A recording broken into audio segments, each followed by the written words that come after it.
José Ribamar Ferreira Araújo da Costa Sarney tem 82 anos. Foi presidente da República de 1985 a 1990. É o atual presidente do Senado. José Sarney é formado em Direito pela Universidade Federal do Maranhão, estado em que nasceu. Desde 1980, faz parte da Academia Brasileira de Letras. Seu primeiro mandato de deputado federal é de 1955, pelo antigo PSD. Depois elegeu-se deputado mais 2 vezes pela UDN, mesma sigla com que ganhou o governo do Maranhão em 1965. Apoiador da ditadura militar, Sarney também foi filiado à Arena, partido de sustentação do regime. Por essa legenda, teve 2 mandatos de senador. Com a falência da ditadura, Sarney ajudou a criar a Frente Liberal e apoiou a transição para a democracia. Filiado ao PMDB, foi vice na chapa de Tancredo Neves a presidente da República em 1985. Tancredo morreu antes de tomar posse e Sarney exerceu o mandato inteiro. Aliado do PT desde a campanha eleitoral de 2002, Sarney havia apoiado o PSDB nos 2 governos de Fernando Henrique Cardoso. Prestes a terminar seu 4º mandato como presidente do Senado, tem dito que deixará de disputar eleições. Olá, internauta, bem-vindo a mais um Poder e Política Entrevista. Este programa é uma parceria do jornal Folha de São Paulo e do portal UOL. E a gravação é sempre realizada aqui no estúdio do Grupo Folha, em Brasília. O entrevistado desta edição do Poder e Política é o presidente do Senado, José Sarney, também ex-presidente da República. Olá, presidente, muito obrigado por estar aqui no estúdio do Grupo Folha em Brasília. Eu começo perguntando, o senhor, quando assumiu pela última vez aí a presidência do Senado, disse que talvez fosse a última eleição que o senhor disputaria. Quais são seus planos para o futuro? Olha, talvez não. Foi a última vez que eu presidi o Senado. Uma vez que o Vigílio Távora, conversando comigo, disse de 2 maneiras da gente largar a política militante. Ou quando o povo largava a gente, ou quando a gente largava o povo. Então, nós temos outra, quer dizer, que é a idade, que eu constatei. Quer dizer, na minha idade, eu não posso jamais pensar em ser candidato novamente ao Senado. Então, seu mandato vai até 2015. Vai até 2015. Então, eu já com 85 anos, acho que para fazer uma campanha eleitoral não tem nem condições mais de subir num trilho elétrico. Então o senhor acha que em 2015, daí o senhor penduraria as chuteiras? Não, evidentemente que a política só tem uma porta. Eu disse isso no meu discurso de entrada na Academia Brasileira de Letras. Não tem porta de saída. Quer dizer, a gente tem a vocação do bem comum, do bem público, que a política nos dá. É a nossa vocação. De maneira que isso eu teria até o fim da minha vida, não poderia deixar de fazer política, ser político. Agora, do ponto de vista político-eleitoral. Isso. Mandatos eletivos não vou ter mais, também não quero ter atividades partidárias. O senhor falou que 2015 vai ter 85, agora está com 82. Como está a sua saúde? Olha, muitas vezes todos nós olhamos a nossa fotografia, mas não olhamos as nossas radiografias. Mas está bem, eu estou vendo que o senhor... Não, graças a Deus eu estou bem, de saúde, e não posso me queixar. Como assim, um observador privilegiado aí por tantas décadas da política brasileira, o que o senhor acha que vai se passar, depois de tudo que o senhor viu, daqui para frente com esse quadro político partidário brasileiro que é tão fragmentado? Olha, a minha impressão é que o Brasil ainda tem um gargalo a ultrapassar. Qual é? Esse gargalo é da sua organização política. Quer dizer, as nossas instituições políticas, muitas delas remontam ao século XIX. E nós ainda não conseguimos uma estrutura política como aquelas que servem às democracias modernas e que dão estabilidade. Quer dizer, hoje, por exemplo, presidente? Por exemplo, hoje, quer dizer, nós ainda estamos com as medidas provisórias. Essas medidas provisórias, por exemplo, elas destruíram o Congresso e, ao mesmo tempo, jogaram na costa do Executivo e uma função que ele não tem, e jogaram na costa do Legislativo também algumas funções que ele não tem. A Constituição de 88 transferiu algumas, através das medidas provisórias, ao Poder Executivo a capacidade de legislar, sobre o argumento de que também estava agregando algumas funções executivas, de autorização, por exemplo, chegamos até muito pouco tempo a fixarmos salário mínimo, a julgarmos das coisas, até a autorização de compra de automóvel, foi eu me lembro do vice-presidente Itamar Franco, quando era presidente do Collor, nós chegamos a fazer medidas provisórias. Então, nem o Congresso funciona na sua plenitude, entendeu? E também o Executivo fica muito dependente dessas medidas. O resultado é que se faz uma legislação, quer dizer, uma legislação circunstancial do dia a dia. Mas o senhor foi presidente da República e todos os presidentes da República com quem eu já conversei me dizem que é muito difícil governar sem o instrumento da medida provisória. Não, essa a grande armadilha que foi feita. É porque sem as medidas provisórias é impossível governar. E como fazer? E com elas, a democracia jamais se aprofundará e as instituições jamais se consolidarão. Quer dizer, o Congresso passou a entrar numa crise que vive até hoje. De pouco poder, é isso? De não legislar. De não legislar. Ele legisla para sancionar aquilo que o Poder Executivo já legislou, porque já está em vigor, que constitui as medidas provisórias. Como fazer? É isso que eu chamo o grande gargalo. Nós vamos ter pela frente aí, em algum momento, de dar uma certa organização nisso. Porque a impressão que eu tenho é que a solução... No Império, quando a Constituição passou a não funcionar, foi feito um ato adicional. Quer dizer, o ato adicional, então, ele conseguiu, então, estabelecer como funcionaria o regime parlamentarista, criou o Conselho de Estado, ao mesmo tempo transformou o poder moderador, para que o país pudesse realmente funcionar como funcionou. Eu acho que em algum momento nós vamos ter ou um instrumento dessa natureza, ou então uma constituinte que seja uma constituinte limitada a fazer essas coisas de colocar a Constituição de 88 em termos dela tornar o Brasil uma governança moderna. Porque isso eu dizia sempre que a Constituição tinha isso. Ela é híbrida sobre esse ponto. Ela é parlamentarista e, ao mesmo tempo, ela é presidencialista. De maneira que a nossa Constituição ela já é tão falha que nós já temos 67 emendas constitucionais. Essas emendas, os artigos que tem nessas emendas são superiores aos artigos da Constituição. E nós temos em tramitação no Congresso 1.500, hoje, 1.500 emendas constitucionais. E já passaram pelo Congresso, nesses anos da Constituição, 3.500 emendas constitucionais. Isso mostra que realmente é mais fácil hoje se fazer uma emenda constitucional do que realmente se fazer uma lei. Agora, deixa eu fazer uma pergunta para o senhor. Isso significa que as instituições elas estão... Tem um problema. Tem um problema, tem um gargalo que tem que atravessar. Agora, o caso das medidas provisórias, que é muito específico, evidentemente, se houver uma solução para o caso das medidas provisórias, essa solução retirará um pouco de poder do Poder Executivo e conferirá um pouco mais de poder ao Poder Legislativo, ao Congresso.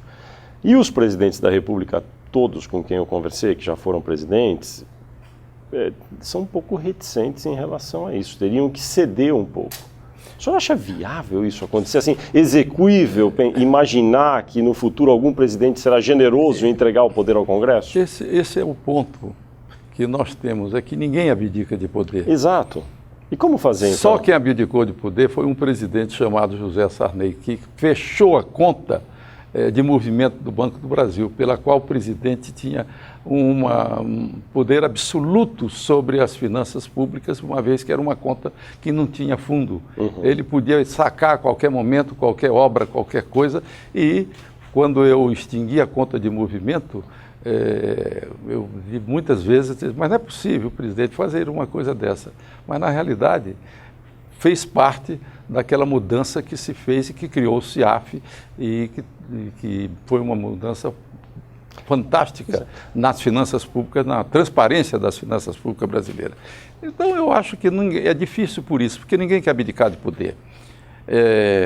Não se faz a reforma política porque todos os que estão em mandatos eletivos pensam que com a reforma política eles vão perder as condições que o levaram à conquista do mandato. E também não se faz a reforma das medidas provisórias, porque os presidentes acham que vão perder uma força muito grande.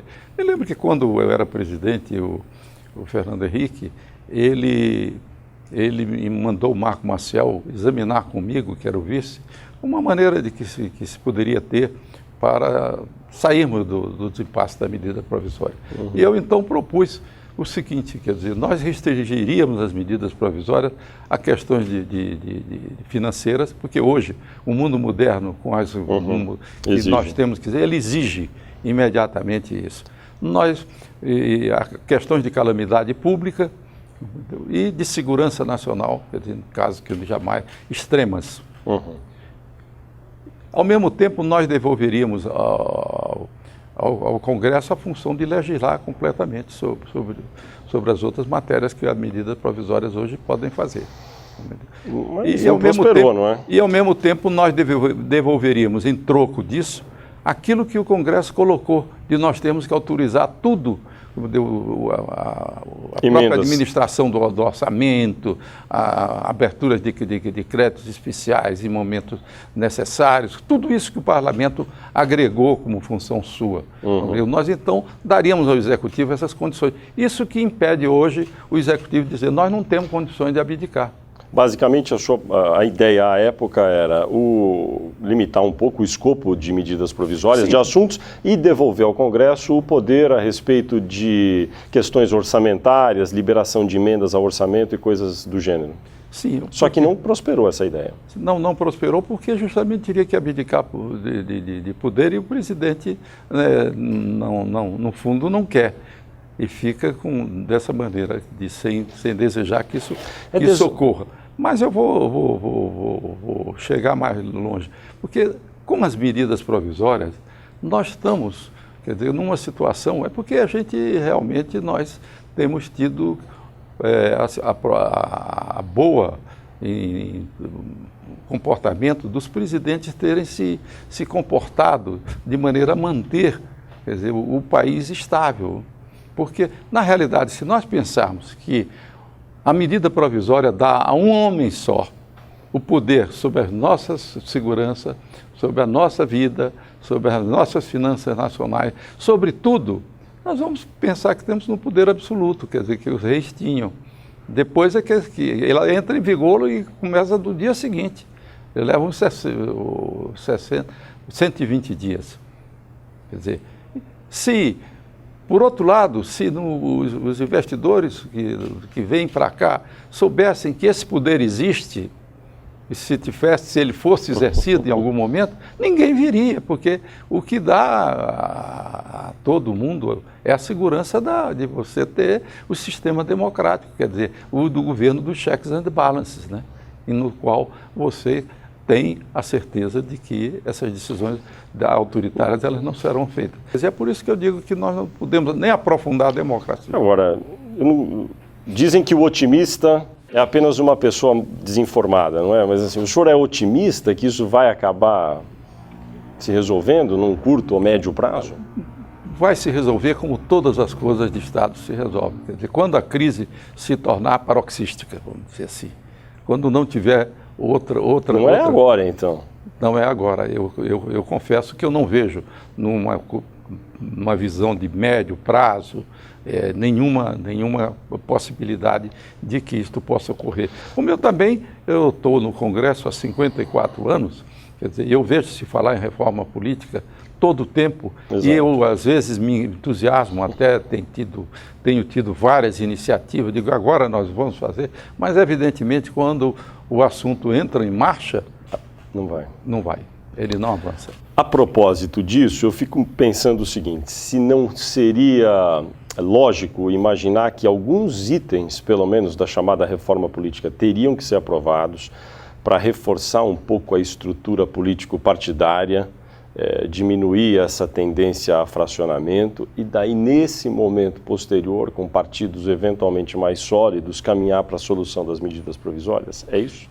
Não, eu acho que, sinceramente, eu acho que esse assunto só vai ser resolvido quando nós mudarmos do regime presidencialista para o regime parlamentarista. Hoje, qual o senhor defende? Eu defendo, eu acho hoje que nós devemos entrar no regime parlamentarista. Por quê? Porque nos momentos de crise cai o governo, entendeu? E a estrutura continua estável. Não cria crise. Aqui, num regime presidencial, qualquer crise ela atinge o próprio governo. Para sair disso é muito difícil. Então temos que ter um poder. No Império nós tivemos o poder moderador. Na República, quando começou a República, começou logo a ter os seus problemas. Primeiro foram as eleições. Vamos fazer eleições. Como fazer eleições se o povo quer votar no regime monárquico? Entendeu? Então, chegou ao ponto de que o ministro da Justiça, que era o Campos Salles, faz uma reunião e disse, olha, temos que fazer uma legislação para fraudar a eleição.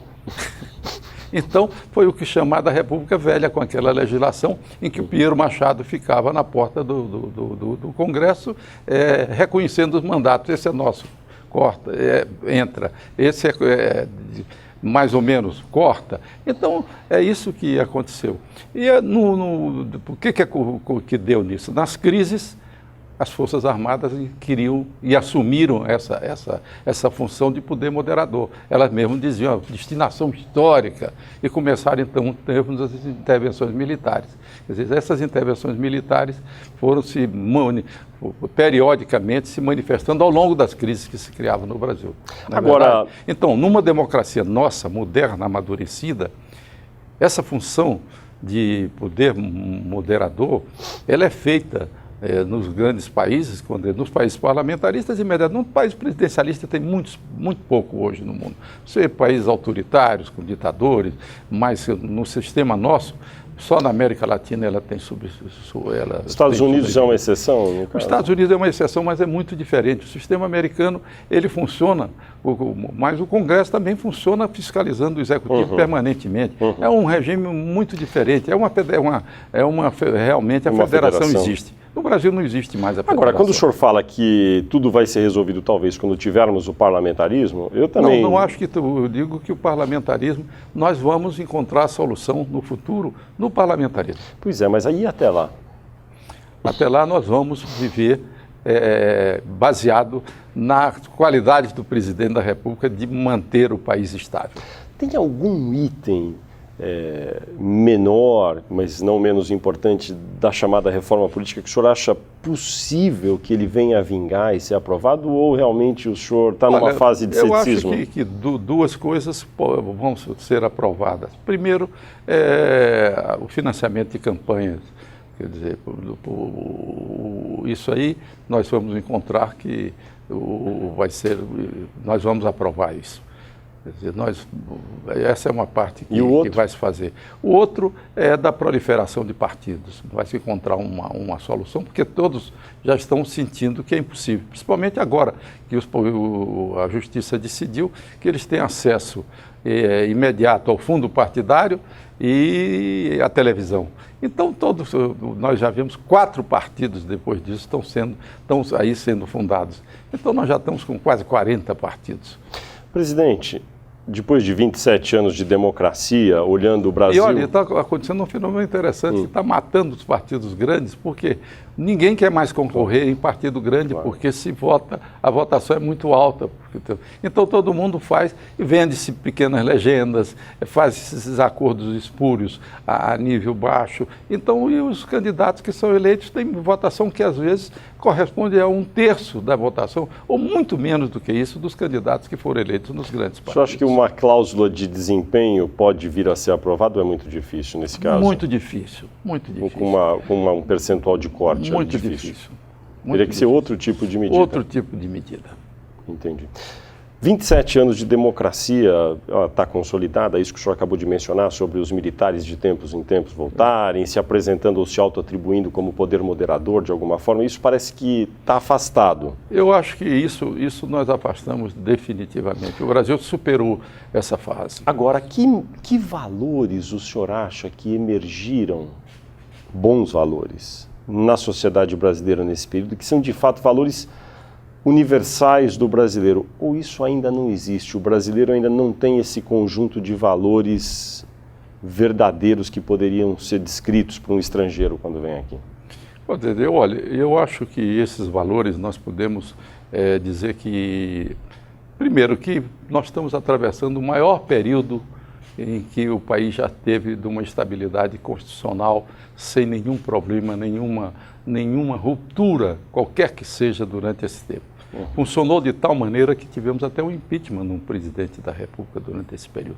E o país, ele caminhou como a Constituição de 88, se por um lado ela institucionalmente ela deu esses problemas, por outro, ela deu uma estabilidade muito grande que o país necessitava, da qual nós estamos vivendo, que foi a sua visão social. Quer dizer, nós entramos com uma visão social e não somente a visão econômica que tínhamos, e isto fez com que tivéssemos uma paz social, que o povo participou mais da riqueza nacional, nós tivemos essa grande melhoria de vida do povo, e alguns valores emergiram disso, quer dizer, o valor da liberdade, o valor da igualdade, a busca da transparência. Isso hoje são valores que nós jamais... É quase a Revolução Francesa. É quase a Revolução Francesa, quer dizer, liberdade, igualdade também, e fraternidade, quer dizer, fraternidade o povo brasileiro já tem, no fundo, nós já temos uma massa capaz de manobrar a fraternidade, porque realmente aqui, quer dizer, nós temos uma formação de um povo pacífico. Agora, existe no Brasil também um patrimonialismo que não é só por parte dos políticos. Os brasileiros, em geral, olham muito o Estado de uma forma pouco republicana. Por que esse fenômeno ocorre?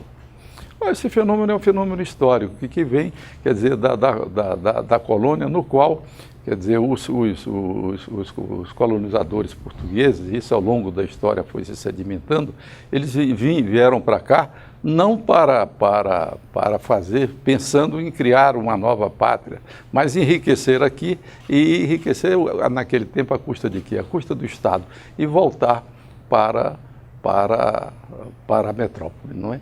Então, ao longo do tempo, essa mentalidade foi-se que o Estado é protetor, ele é o Estado que faz tudo, ele é quem é de onde saem todas as dádivas, tudo acontece por causa do Estado, e todo mundo criou, até mesmo isso hoje remanesce através de todo mundo querer uma lei para melhorar. O que nós vemos no Congresso, por exemplo, ao longo desse tempo, nós temos, ninguém sabe quantas leis tem no Brasil, quer dizer, 300, 1.000, ninguém conhece. Todas elas buscando que ela proteja de alguma maneira alguma coisa. Quer dizer, as carreiras, todo dia todo mundo quer uma carreira, todo mundo quer estender o seu poder, todo mundo quer estender os seus benefícios, todo mundo quer... Quer dizer, também é uma maneira de participar do Estado protetor.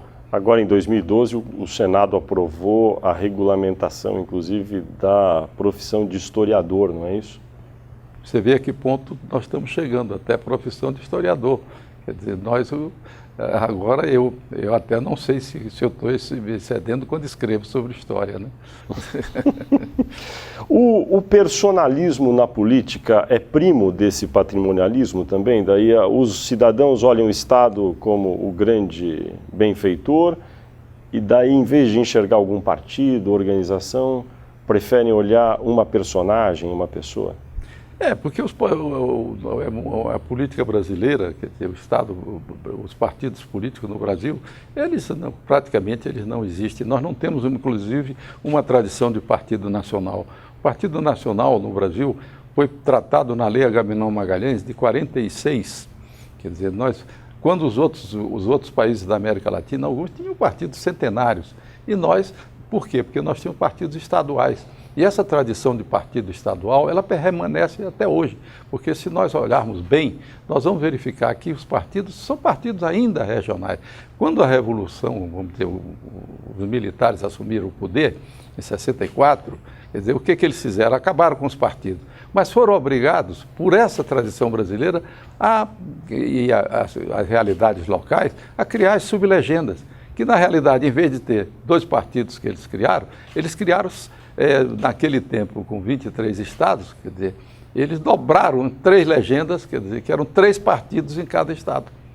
Agora, 2 partidos por 3 eram 6 partidos logo de saída em cada estado.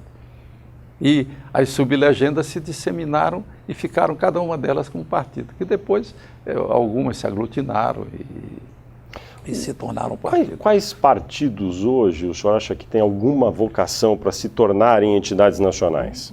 Vamos aprofundar um pouco mais. Olha, esse partido, por exemplo, naquela época, quando se fundou o Partido Libertador, foi do Rio Grande do Sul. O Partido Republicano era um partido mineiro.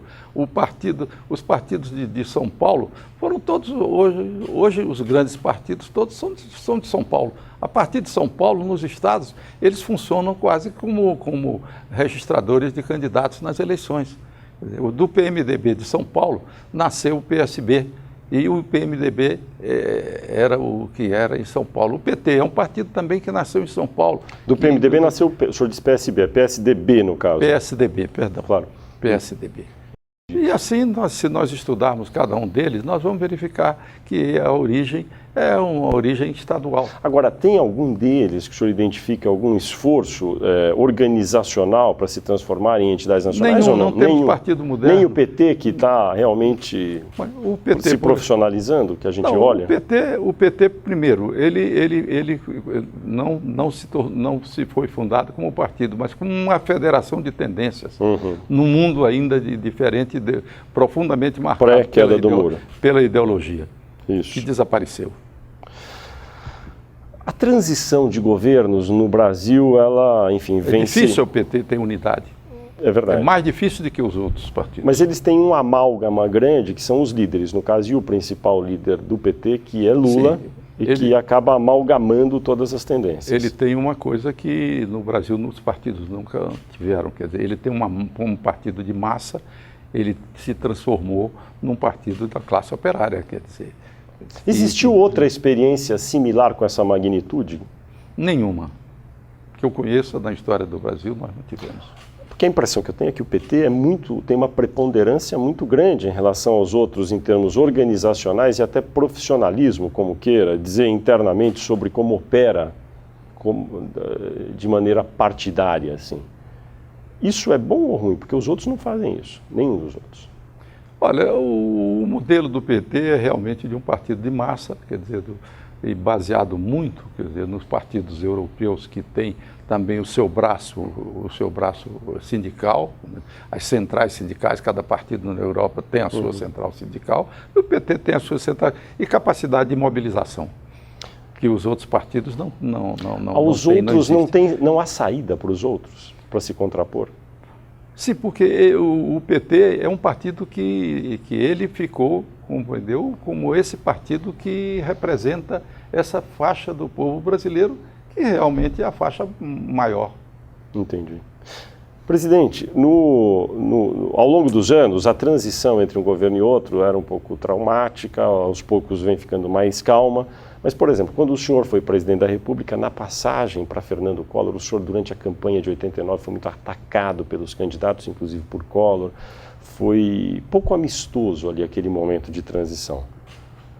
Daí depois passaram os anos, hoje o senhor é colega de Collor no Senado, imagino ali que tem uma relação amistosa.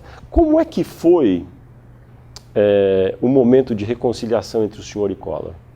Olha, nós não tivemos um momento de reconciliação porque... no meu temperamento, eu não gosto de declarar guerra a ninguém. Podem declarar a mim, mas eu às vezes até não aceito adversário voluntário, quer dizer. E eu me coloco assim como se fosse uma terceira pessoa nesses fatos. E no caso... Teve algum momento assim? No caso, eu nunca tive nenhum problema de natureza pessoal com o presidente Collor. Quer dizer, no governo ele me atacou muito, a campanha ele me atacou muito. Quer dizer, não só ele, como também 8 candidatos, todos eles. Eu não tinha um candidato que me defendesse, era difícil sobreviver. Quer dizer, um presidente da República que tem uma campanha presidencial e eu não tinha a televisão dia e noite sem ter um candidato. Por quê? Porque para mim eu achava que era necessário, o meu objetivo maior era que eu transferisse o governo e o país democrático, como transferir. Foi a melhor transição, isso quem está dizendo não sou eu, como vários estudos foram feitos, até mais a nível internacional do que a nível nacional, sobre as transições que foram feitas. E a do Brasil é a mais exitosa, porque ela não deixou nenhuma hipoteca militar. O Chile, por exemplo, que até hoje ele ainda tem hipotecas militares. Ele deu os senadores para os militares, os senadores participando, depois conseguiram já excluir essa parte, mas não conseguiram excluir, por exemplo, o fundo do cobre, que ainda hoje pertence às Forças Armadas chilenas. Por que Ulisses Guimarães, que era do seu partido, PMDB à época, foi candidato a presidente da República, também não defendeu o seu governo? Olha, o Ulisses cometeu um grande equívoco. Qual foi? O equívoco do Ulisses foi achar que, rompendo com o governo, ele teria o apoio da opinião pública, porque com a campanha feita por todo mundo, eu sem ter uma base política, mas na realidade, nenhum governo, em qualquer situação, deixa de ter no mínimo 20% de apoio da opinião pública. Então, o Ulisses resolveu que, até na convenção, proibiram que os candidatos do PMDB subissem com os nossos ministros que eram do PMDB no palanque. Isso foi uma decisão que foi tomada. Foi o senador, o vice-presidente Waldir Pires tomou. Resultado é que, diante disso, o PMDB não podia ter essa legitimidade popular dessa posição que atraísse os que eram contra o governo, porque ele tinha sido o instituidor do governo, tinha participado do governo, participava do governo.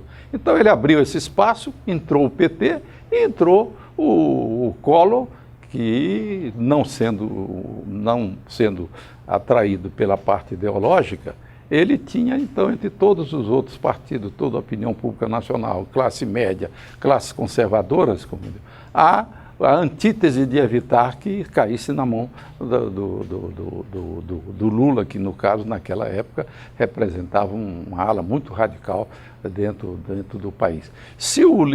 Basta ver que, com essa fragilidade, nas eleições de 89, o Lula foi o Brizola foi para... o Brizola não foi. O Lula foi para o segundo turno com 16% do eleitorado. O Ulisses teve 4%, não é? Então, se ele tivesse tido o nosso apoio, se ele tivesse se integrado às nossas forças, porque eu dei liberdade a todos os nossos, os meus amigos, os nossos ministros, que tomaram, ele teria no mínimo 20%, 25%, e iria para o segundo turno, inevitavelmente seria eleito. Ele foi vítima dos seus próprios companheiros.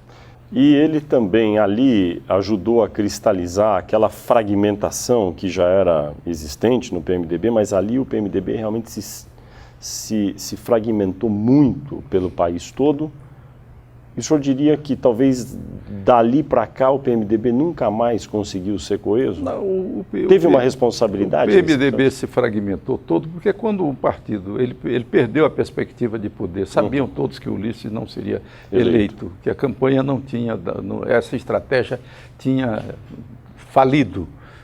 Então o PMDB se fragilizou, até mesmo porque o país tão grande, como não tem a partido nacional, tem partidos regionais, claro, e eles se unem a nível nacional em termos de governo e oposição. Qual que é o grau de responsabilidade aí no caso desse erro estratégico ou tático, como que era do Ulisses em 89, pela fragmentação do PMDB naquela época e que se sucedeu ao longo dos anos? Tem uma responsabilidade, hein? Não, a responsabilidade foi essa, mas o PMDB continuou como grande partido nacional. Por quê? Porque no imaginário popular, O PMDB ainda é o grande partido, o partido da resistência democrática, o partido responsável pela volta do país à democracia. Evidentemente, ele perdeu as suas lideranças, vamos dizer assim, a cabeça de suas de expressão nacional. Nacional. Então, ele ficou ainda com as suas bases estaduais muito fortes, que permanecem até hoje. Você vê a última eleição, o PMDB fez mais de 1000 prefeitos e continua como o primeiro partido do país. Outro que criticou muito o senhor em 89 foi Lula e também o partido dele, o PT. Aí, com o passar do tempo, houve uma reaproximação e a partir do governo do presidente Lula, em 2003, um pouco depois, o PMDB passou a apoiar formalmente o governo. No caso de Lula, teve algum momento que o senhor conversou com ele, começou a ter uma relação mais amistosa? Tempo? Daquele tempo para cá, o senhor se lembra quando houve uma conversa? Não, assim? Eu acho que ele, durante a campanha de 89, ele não me atacou tanto pessoalmente. O Collor era muito mais pessoalmente, uma coisa pessoal. Mas atacava, ele né? atacava mais o governo, atacava as ideias que ele tinha, que eram contrapostas às ideias que dominavam no país. Enfim, não tivemos esse embate, vamos dizer assim, de pessoa a pessoa. E eu não tive nenhuma ligação com o Lula. Mas eu recordo que quando eu escrevia na Folha de São Paulo, que quiseram fazer uma campanha contra o Lula, eu era absolutamente adversário do Lula, tinha uns 15 anos depois que eu já tinha deixado o governo. Eu fiz um artigo a Lula que é de Lula, você se lembra disso, que ele sendo um líder operário, um homem que não podia ser um homem que fosse atacado da maneira com que ele estava sendo atacado. Você lembra desse? Mas daí o senhor teve algum momento em que conversaram pessoalmente? Nunca conversei pessoalmente com Lula antes naquele período? Naquele período, nunca. E no governo Lula, daí, como foi? Olha, quando chegam e dizem assim, o Sarney, quer dizer, ele está apoiando o governo. Eu nunca saí da minha casa para ir na casa de ninguém dizer assim, eu vim aqui para lhe apoiar. O Lula foi na minha casa 3 vezes. Quando presidente? Não, quando presidente não. Na minha casa, da campanha dele. Ah, entendi. Na campanha dele. De 2002. Buscaram meu apoio em companhia do Zé de Alencar. Entendi. E também outros companheiros deles que frequentavam do P. E a conversa boa? A conversa era no sentido de apoiá-lo. E eu, então, achei que era do meu dever, para mim era muito bom na minha vida que durante todo esse tempo de político, tido como político conservador, eu visse a possibilidade de nós termos um operário no poder, de se concluir o ciclo republicano com 100 anos da República. Nós saímos dos bacharéis que fizeram a República, Prudente de Moraes, Campos Salles. Já entramos no Rodrigues Alves, que era um dos barões do café e era da monárquico. Percorremos os militares que ocuparam tudo isso e chegávamos a esse período como um operário no poder. Então ninguém no Brasil, nenhuma classe brasileira pode dizer que ela esteve fora das decisões nacionais. Isso me deu a responsabilidade de dizer que eu, apoiando o Lula naquele momento, eu afastava um pouco o medo que se tinha nacional de que o Lula ia fazer uma revolução socialista, que no governo ele ia... Eu, nas conversas que tinha tido com ele, eu via perfeitamente que ele estava com um pensamento inteiramente diferente de assegurar a continuidade de uma política que ele depois no governo veio fazendo. Agora, isso evidentemente foi um momento um pouquinho posterior a fevereiro ou março, quando ainda existia a possibilidade de sua filha, Rosiana Sarney, ser candidata a presidente. Aí então foi no momento posterior. Foi no momento posterior.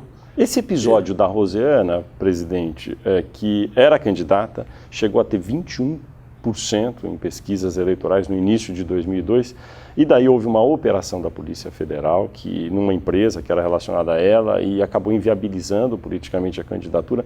A quem que o senhor atribui esse episódio? O então presidente da República, Fernando Henrique Cardoso, sabia o que se passava? O que aconteceu?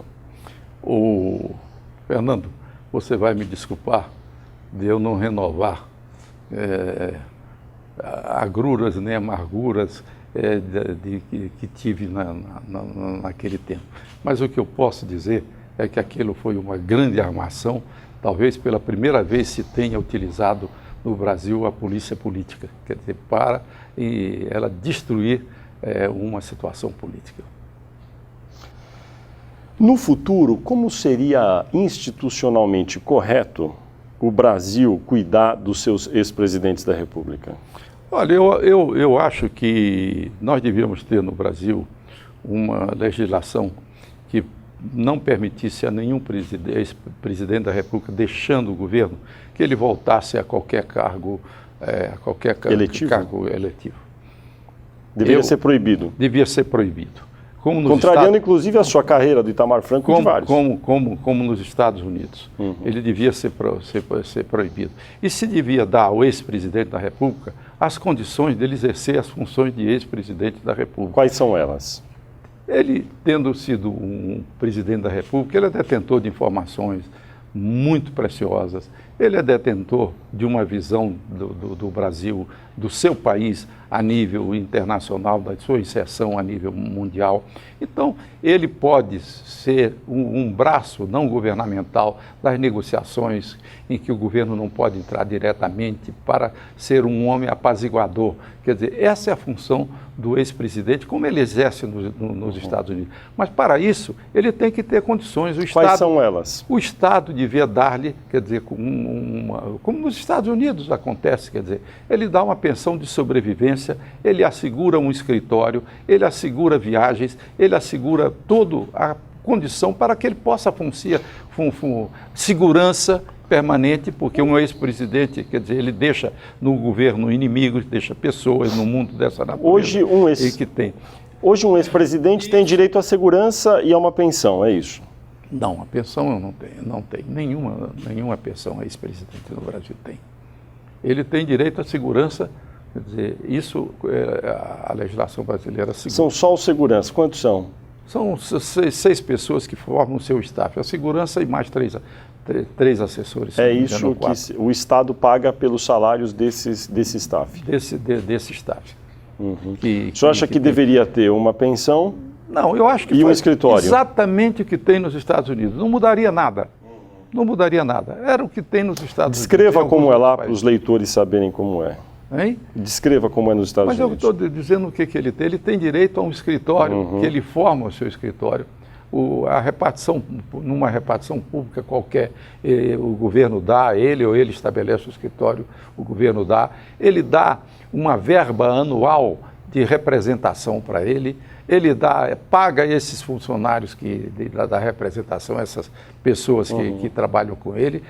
Ele dá condições de mobilidade, dá segurança e dá apoio ao ex-presidente. Com isso, o Carter, por exemplo, ele viaja no mundo inteiro. Eu tenho participado com o Carter em algumas reuniões do Interaction Council, que ele pertence, onde ele exerce justamente essa função. O Clinton, que tem feito a mesma coisa, todos os ex-presidentes americanos fazem isso. E alguns presidentes também. O Felipe González, por exemplo, para dar um exemplo, na Espanha. Agora, por que você... A pergunta é essa, por que então o senhor voltou? E também isso. Você me pergunta, porque naquela época que eu tinha deixado a presidência, eu também não pensava em voltar à política. Mas houve o problema do Collor. Então, todas as forças políticas que tinham ficado contra mim foram me pedir que eu voltasse, que eu estivesse presente, porque com esse meu temperamento moderador, com esse meu temperamento do diálogo, com esse meu temperamento que eu tenho de sempre procurar harmonizar conflitos, eles achavam que era importante a minha presença dentro do Congresso Nacional. Então eu aceitei voltar nessa circunstância para prestar um serviço ao país naquele momento. Entendi. E por que hoje essa discussão sobre melhorar... não era novidade, porque o Rodrigues Alves também voltou. E depois o Itamar também, não é? O Itamar, o Getúlio, o Juscelino. Agora, do ponto de vista institucional, seria necessário fazer, não sei em que nível, uma lei ou uma emenda constitucional, algo que criasse essas condições. O senhor vê ânimo para isso, não? O presidente, eu acho que é um erro tremendo o presidente, depois de ter sido presidente da República, ele ficar exposto. Eu fui o primeiro brasileiro que foi presidente da República, voltei a ser cidadão comum, porque depois que passei a ficar na vida pública, disputar eleições, fiquei debaixo exposto ao tiroteio de lá para cá, essa guerra e essa coisa cruel que é a política. De modo que o senhor não aconselharia o seu agora aliado Lula a voltar a disputar um cargo em 2014? Não, em teoria, eu estou lhe dizendo o que eu acho que devia ser a presidência da República. Mas essas são decisões pessoais que cada um tem que tomar. Dentro do Congresso, o senhor vê ânimo para aprovar alguma coisa dessa ordem, como o senhor, enfim, defende? Não, porque a primeira coisa que diz é que não se pode dar privilégio, que considera isso privilégio, quando na realidade não é privilégio. Quando na realidade o país está investindo nos seus homens públicos, que ele deve preservar. Durante o debate da Lei de Acesso a Informações Públicas, em várias conversas, até conversei com o senhor me disse que havia alguns documentos, inclusive de ordem pessoal, sobre senadores do passado, que talvez nunca devessem ser divulgados, enfim, estávamos no debate da lei. A lei acabou sendo aprovada, está em vigor hoje. Como que o Senado trata esses documentos muito antigos e que dizem até respeito a questões pessoais de políticos do passado? Olha, não são muitos, mas há casos que no passado eles foram lacrados como secretos e guardados num cofre dentro do Senado. Nem nós sabemos o que tem ali. Nunca ninguém pediu para que eles fossem abertos. E eles já estão, alguns datam de muito mais de 50 anos. Mas eu não falei nas nossas conversas, você se eu estou bem recordado, eu sempre fui a favor da lei da transparência. E, ao contrário disso, o que eu sempre disse é que nós temos que ter o conceito no país, não de reservar problemas pessoais, porque nada resiste a mais de 50 anos, ninguém nem está mais interessado, claro. A não ser os historiadores, as pessoas já desapareceram, já morreram, o tempo é outro. Mas há alguns aspectos, não no Senado, mas eu acho na diplomacia, que prejudica a imagem do Brasil, a formação territorial brasileira. Então, nesses pontos, não é que não se divulgue o documento todo, pode até se divulgar o documento, mas como nos Estados Unidos também, eles divulgam fazendo algumas restrições, que tem ali em cima as taxas. Mas só durante algum tempo, depois de um tempo, pois é, durante algum tempo. Durante algum tempo. Você acha que a lei ficou de bom tamanho? Porque o prazo máximo é 50 anos agora. Ficou de bom tamanho, acho que a lei está ótima e está funcionando. Só 50 anos, qualquer documento daí. Aliás, você foi um paladino dessa causa. Nesse caso do Senado, seria possível ter acesso a esses documentos que ficaram guardados há tanto tempo, estão lacrados? Eu acho que não tem nenhuma restrição a que eles sejam. Quem quiser ter acesso a eles, eu acho que hoje a lei permite que tenha acesso a eles. Em geral, são casos de crimes que eles cometeram, crimes mesmo dentro da casa, que nós tivemos, assassinatos, e que foram guardados e lacrados, porque a lei daquele tempo mandava que fosse feito assim, era um procedimento. No episódio da chamada crise dos atos secretos do Senado em 2009, houve dúvida sobre como o Senado tratava suas informações reservadas ou não. O que aconteceu? Como o senhor acha que isso foi ou não foi superado? Fernando, aquilo foi primeiro uma grande desinformação. Primeiro, eu assumi a presidência do Senado depois de uma luta no plenário. Então, o lado que perdeu resolveu, então, fazer uma campanha. Eu não era presidente, quando assumi, naquela época, a presidência do Senado, eu estava há 4 anos fora da presidência do Senado. E no meu programa de campanha para presidente do Senado, na exposição que eu fiz no plenário do que ia fazer, eu disse que ia trazer a Fundação Getúlio Vargas para fazer uma reforma administrativa do Senado, como foi feita, e trouxe a Fundação Getúlio Vargas. Foi a Fundação Getúlio Vargas que, fazendo o levantamento, verificou que alguns atos que tinham sido feitos pelo Senado não entraram na rede da intranet, não foram que eles tenham sido secretos. Existiam, eles circularam, produziram seus efeitos. Mas o Antônio Carlos, nós tínhamos por norma... Antônio Carlos Magalhães. Tínhamos por norma publicar todos os atos no diário do Senado Federal que circulava na empresa. O Antônio Carlos acabou com isso e criou o sistema da intranet, que esses atos, em vez de serem publicados no Diário Oficial, seriam publicados na intranet do Senado, para cujo acesso tinha que ter senha. Era uma circulação interna. A Fundação Getúlio Vargas, no levantamento que fez de toda a vida do Senado, verificou que alguns desses atos que ela procurava, faltavam os números deles. Cerca de mais de 50 mil atos durante esse tempo foram assinados. Férias dos parlamentares, dos funcionários, licença, toda a rotina. Ele, durante mais de 50 mil, eram coisas de 15 anos. E desses, 952 não tinham sido publicados. E desses 952, 500 não tenho o número exato, mas 560 e poucos foram do período do Antônio Carlos. 50 e tantos %. Do meu período, das vezes que eu fui presidente, apenas 1,62 atos, 16 atos foram, e 2 assinados por mim. Os outros foram atos durante a minha gestão, mas que não foram publicados. Então a imprensa e todo mundo disse que eram os atos secretos que tinham sido descobertos, quando foi a Fundação Getúlio Vargas quem constatou isso. E eu passei a ser responsável por 50 mil e tantos atos, 900 e poucos que não entraram na intranet, como sendo atos secretos do Senado. E quanto à minha responsabilidade nesses atos que não tinham sido publicados, eu tinha assinado 2 deles. Hoje está superado tudo isso? Não, hoje, evidentemente, porque não tinha consequência nenhuma. Todos eles tiveram efeito. Eles existiram, produziram os seus efeitos dentro da casa e, ao mesmo tempo, eles não eram, praticamente, eles não eram secretos. Secretos como é aquele agente que a Raquel de Queiroz disse que era presa e o sujeito disse, olha, a senhora está presa. E quem é o senhor? Eu sou agente secreto. Aí mostrou a lapela do lado que era agente secreto.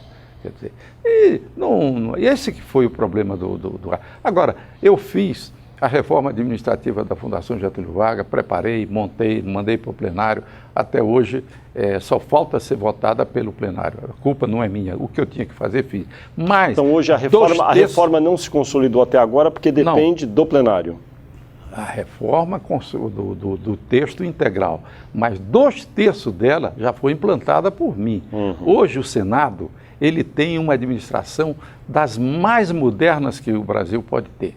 Você chega no Senado hoje, toda a nossa parte de avanço na parte de modernidade, quer dizer, em informatização de toda a nossa parte funcional, tudo isso foi feito durante essa parte gestão. Que falta o plenário votar diz respeito a quê exatamente? A Fundação fez um trabalho uma codificação das coisas que tinham todas dentro do Senado e ia fazer. Essa codificação, toda ela foi feita, foi mandada e o plenário não votou. Não votou porque há divergências entre os senadores sobre alguns aspectos que dizem respeito ao gabinete dos senadores e não foi votado. Foram cerca de mais de 50 mil atos durante o tempo. Desses, não foram publicados aqui. No primeiro mandato meu, aliás, nenhum desses atos foram feitos. Do Antônio Carlos Magalhães, 484. Do Jader Barbalho, 0. Do Edson Lobão, 2. Do Jader Barbalho, 0. Do Rames Tebet, 34. Do José Sarney, 16. Percentual desse ato, 1,65. Entendi. Renan Calheiros, 196. Tião Viana, 16, passou alguns dias mas durante esse tempo 16, 1,68. E Garibaldi Alves, 204, 21 e tanto. Então fiquei eu responsável dos atos secretos. E essa é o quadro que eu quero mostrar, que talvez seja até importante. Eu vou até pedir para o senhor que você tenha ele na sua mão. Muito obrigado. Muito obrigado. Hoje, 17 de dezembro de 2012, quando estamos gravando essa entrevista, o jornal Estado de São Paulo publica diariamente que está sob censura. Nesta data de hoje, diz que é 1.235 dias e alega estar impedido de, por decisão judicial, publicar dados de uma operação da Polícia Federal que investigou seu filho, Fernando Sarney. Por que esse caso dura tanto tempo? O Fernando, eu não tinha conhecimento, e talvez eu não sei, nem o próprio meu filho Fernando, os advogados entraram com essa ação. No dia que ela foi entrada, que ela deu entrada, eu publiquei uma nota dizendo que não concordava com ela. Porque sempre tive a tradição de defender a liberdade de imprensa em todo o seu setor no Brasil. Mas por que imediatamente não retirou, então? Retirou. Mas retirou, demorou para retirar bastante. Demorou alguns meses. Alguns meses para retirar, mas ele retirou. Quem não aceitou ser retirado foi o próprio Estado de São Paulo. Não, depois quando retirou, não é? Sim, quando ele retirou, quem não aceitou a retirada foi o próprio Estado de São Paulo. Então, se ele tivesse, naquele dia tinha acabado. Eu dei nota contra, fui contra. O senhor acha que a mídia... Não, fui contra, eu quero saber isso. E ninguém mais do que eu tinha autoridade, e o Estado de São Paulo sabe disso, porque no tempo da ditadura, eu fui a única voz que se levantou no plenário. Talvez depois tive alguns à parte e outros falaram depois, mas a primeira foi minha, contra a censura no Estado de São Paulo. Naquele tempo que era difícil, e eu apoiava o governo, mas me levantei para falar defendendo o Estado de São Paulo. Sempre ao longo da vida inteira, fui amigo do Dr. Júlio Mesquita Filho, quer dizer, sempre tive muito boas relações com ele, e jamais permitiria que fosse feito, se eu tivesse conhecimento de que aquela ação tivesse sido feita. Agora, isso foi foi ação dos advogados, e eu depois disse ao meu filho para retirar, os advogados retiraram, e eles chegaram e não aceitaram a retirada. Porque já havia um efeito prático da decisão judicial anterior que os proibia. Daí, com a retirada da ação, pediram que a justiça revogasse a decisão dela própria, não é? E aí ficou esse impasse. Não, eu não sei por quê, porque se tivesse, ela podia publicar tudo, desaparecia qualquer restrição que pudesse existir. Agora, eu não posso também censurar os advogados que fizeram isso, quer dizer, porque ninguém está isento de demandar na justiça por seus direitos, né? Pode você não ter direito, mas se nós criarmos que ninguém pode ir na justiça contra a imprensa, nem a imprensa quer isso, porque isso isso é um privilégio que não se poderia. Sobre a imprensa, ultimamente... Depois, eu quero lembrar você, quando o Chaves fechou as rádios, fechou os jornais, qual foi a voz que se levantou na América Latina contra o Chaves? Foi a minha. Ele até pessoalmente me respondeu, foi duro comigo, me disse algumas coisas pessoais contra mim. Foi ao Maranhão fazer comício, o Chaves foi ao Maranhão. Foi porque então, ninguém pode colocar, o meu governo foi que abriu a imprensa, liberdade de imprensa, nunca se teve tanto período, eu não estou falando em liberdade de imprensa por ser de boca, eu falo pelo meu exemplo, que tolerei, nunca processei um jornalista na minha vida. Isso até é ruim para mim, porque eles acham que deve fazer o diabo comigo e que o Sarney fica calado, mas eu nunca fiz isso. Então, um homem que se procede dessa maneira, quer dizer, que tem uma tradição na vida inteira dessa coerência, eu não posso ser, entretanto, paguei e pago por isso, é isso aí. O governo anterior do ex-presidente Lula e setores do PT até hoje falam muito sobre a necessidade de haver um controle maior sobre a mídia. Eles usam a expressão controle social da mídia. O que o senhor acha disso? Eu sou contra qualquer controle de mídia. Está no meu discurso de saída do governo, dizendo que eu suportei durante toda a imprensa, nunca a imprensa foi tão dura com o presidente da República, talvez, do que tenha sido comigo no meu tempo. Mas eu disse que até os excessos de liberdade de imprensa, eles são corrigidos pelo tempo. Quem é que fala hoje no que a imprensa disse do Rui Barbosa? Coisas terríveis. Quem é que fala hoje do que se disse do Arthur Bernardes? Quem se fala hoje do que se disse do Epitácio Pessoa, que tem que escrever um livro no dia depois se defendendo? Ele diariamente escrevia artigos no jornal com pseudônimo, se defendendo dia a dia, ficava totalmente possesso. O senhor acha que o PT, e às vezes alguns setores do PT, não todo, erram ao avaliar que a mídia é muito dura com o governo do PT ou não? Olha, eu não vou examinar a visão de cada um, eu não tenho alma de juiz.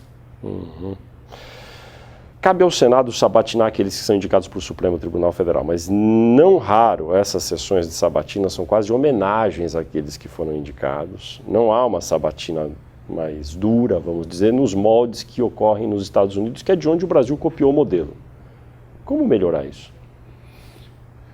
Como melhorar isso é ter uma consciência de quem é indicado para o ministro do Supremo Tribunal, como para os outros cargos públicos, eles devem se submeter, como ao Senado, não como se eles já fossem ministros, mas como um pleiteante que suas qualidades devem ser julgadas e avaliadas. Mas isso acontece. Não é culpa dos senadores que são muito benevolentes? Isso não acontece. A visão que tem é essa. Chegou um tempo, até no Senado, que eles até dispensavam de ouvir. As comissões foram dispensadas de ouvir. Mas como resolve isso? Resolve... Não são os senadores que têm que ter uma atitude mais proativa, ali dura e querer realmente... Eu acho que sim, também. Os senadores que fazem parte da comissão, eles devem, que vão inquirir, eles devem aprofundar, ter a noção de que ali não está a pessoa que já é detentora do cargo, mas que está sendo sujeita ao seu exame. Eu concordo perfeitamente com você. Presidente, tudo indica que a presidente Dilma Rousseff vai ser candidata à reeleição em 2014. Deve ser repetida a chapa PT-PMDB com Michel Temer de vice? Acredito que sim. Eu acho que não há nada que possa dizer que não deva ser.